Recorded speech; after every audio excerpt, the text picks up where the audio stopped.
Hey everyone, this is the Enlightened Edelweiss, and in this video we'll be discussing the Nazi Party's relationship with the Church. During the 12 years in which Nazism stretched across the borders of Germany, their attitudes toward Christianity have seen quite some fluctuations. In 1933, Hitler remarked to a colleague that, "Nothing will stop me from stamping out Christianity in Germany. Root and branch. One is either a Christian or a German. You can't be both."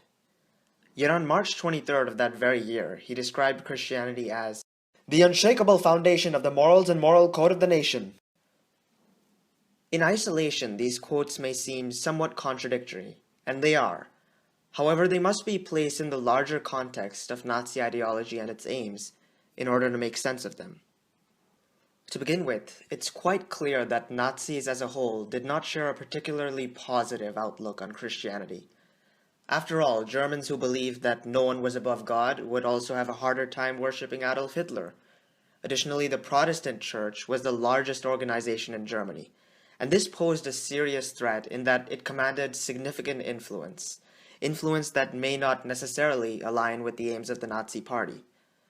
Perhaps most significantly of all was that churches could easily become breeding grounds for anti-Nazi thought to be spread across Germany. But if there were all these reasons that set the church out as an enemy of the Nazi Party, why didn't they simply destroy it, perhaps as the French had attempted to do during the Revolution? But it wasn't that simple. Just as the French faced major issues in the attempted de-Christianization of their population, so would the Nazis had they attempted it. Almost all of Nazi Germany's population was made up of Christians, many of which had voted for Hitler. Also, it's clear that the Nazis needed the churches and that they could also be used to their advantage. In fact, Protestants at the time made up a significant portion of the Nazis' voter base, and Protestant pastors were some of the most successful election speakers in the Nazi Party. In addition, the Nazis and the church agreed on several core issues such as remilitarization and family values. Furthermore, it was realized that the Nazis could build upon the already existing foundation of the church and use that as a method to seep into the lives of ordinary citizens and increase support. It's for these reasons that Hitler ranted about Christianity in private to his colleagues while raving about it in public. While the Nazis had disagreements about the pros and cons of the church, it was clear to all of them that whatever the case, the church must be brought under the control of the Nazis, or at the very least form an agreement with them, so as not to become a formidable opponent against Nazism.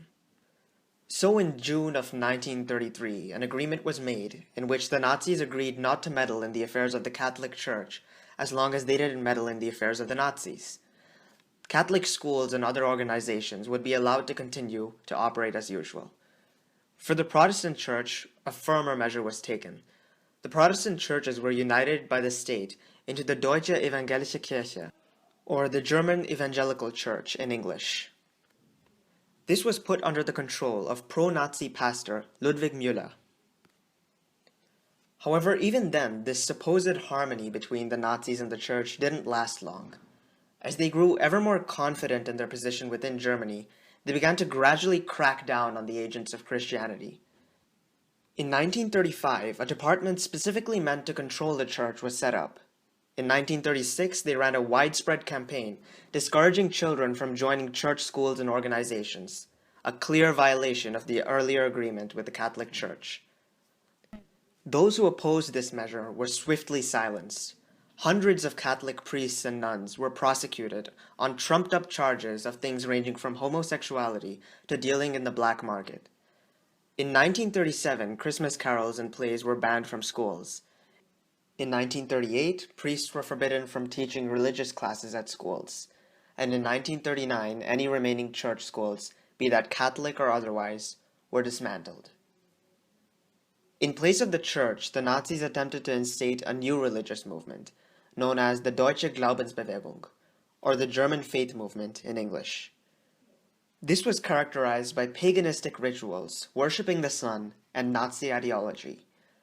New marriage services, funerals, and baptisms were put in place as an attempt to provide a more recognizable and approachable alternative to Christianity.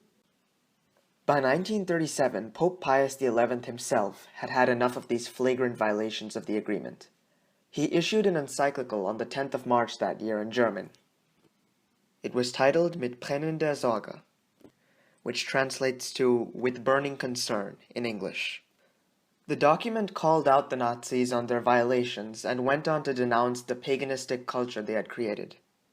While it didn't specifically call out the Nazis by name and use the term Reichsregierung to refer to the German government, it was still a direct provocation in all but name, and so it had to be smuggled into Germany for fear of censorship. The letter was reproduced and distributed all across Germany, and it caused the Nazis some significant troubles. It could certainly be considered an important factor in the serious escalation of tensions between the Nazis and the Catholic Church after that point. It must be remembered that a vast majority of Germans were Christians, and a good portion of them certainly did not take kindly to having their religion compromised and strangled by the government. At a more local level, policy was dictated by local leaders, rather than by prominent Nazi officials, and high-level decisions made by the central government had little impact. Indeed, many church schools continued to operate in this way. In fact, many Nazis still went to church and even sang in the choir. Of the 3 million members of the Nazi Party, the majority still identified as Christian and continued to pay taxes to the church. In fact, in 1941, when the Nazis attempted to remove crucifixes from Catholic schools in Bavaria, they were humiliatingly unsuccessful. And in the district of Ebersberg, no crosses could even be removed by the Nazis. In all of Upper Bavaria, a total of 398 crosses were removed from 977 schools, out of which a total of 282 crosses were returned. Indeed, Bavaria, while being the birthplace of the Nazi Party, displayed firm resistance against the Nazis' treatment of the church. Clergy members often greeted each other with Grüß Gott rather than Heil Hitler, and continued to display banned church flags at celebrations rather than Nazi ones. The Nazis had a particularly hard time dealing with this form of resistance, and it was quite widespread across Bavaria. But it didn't stop there. In many cases, both Catholic and Protestant opposition to Nazism went further. Dietrich Bonhoeffer, for example, collected information about Nazi crimes by joining the Abwehr, which was the German intelligence agency, and passed that information on to the underground resistance. He was unfortunately caught and sent to a concentration camp, where he was sentenced to death on the 8th of April, 1945, less than a month before the Nazis' official surrender. Paul Schneider, a pastor who also resisted the Nazis, frequently criticized them in his speeches. He was arrested in 1934 and given a warning not to speak out against the Nazi Party. He ignored this and continued to do so. It is for this reason that he was then sent to Buchenwald concentration camp in 1937.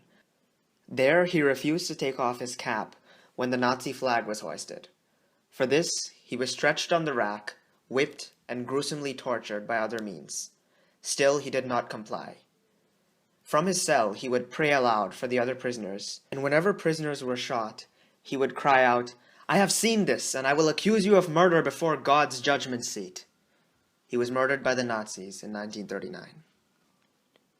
Another resistor was Cardinal Galen, who publicly denounced the Nazis and even exposed them in 1941 for their euthanasia program, in which they were murdering the mentally ill and disabled.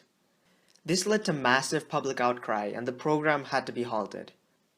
Luckily, no action could be taken against Galen since he was so well respected and known. However, 3 priests were murdered by the Nazis for distributing his sermons to soldiers. Many other such members of the clergy actively resisted the Nazis. However, I won't be able to do them justice in this small video. I may upload larger videos detailing the individuals who resisted the Nazi regime in the future. So that's all for today's short video. I hope it provided a relatively detailed but brief overview of the different aspects of the Nazi Party's relation with the Church. Thank you for watching, and I'll see you in the next one.